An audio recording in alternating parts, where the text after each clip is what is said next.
Startups get really hard when the product gets into market. And those of you who've done it know this, right? Like when you're building the product, it's all good. How's your startup? It's doing fantastic. We're building the product. It's going to be great. It's so genius. Like everybody I tell about it kisses me on the lips and says, wonderful.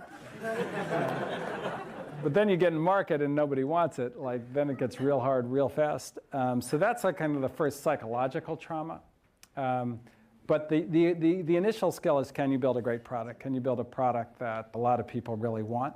And that is different than kind of building a great company.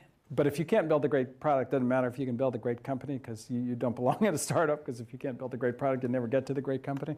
And that was actually a big error in the 90s.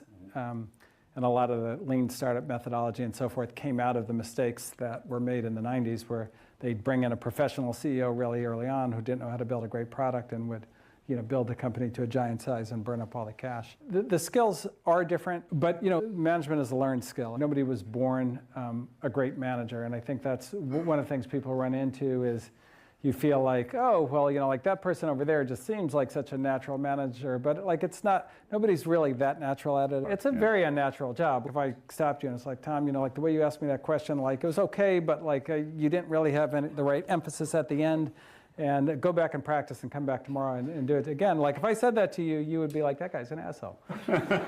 And so like anthropologically, like you don't want to do that, because if everybody doesn't like you, then they're going to feed you to the lion or whatever. It's not natural, but like as CEO, as a manager, that's what you have to do. You have to evaluate people's performance. You have to correct them.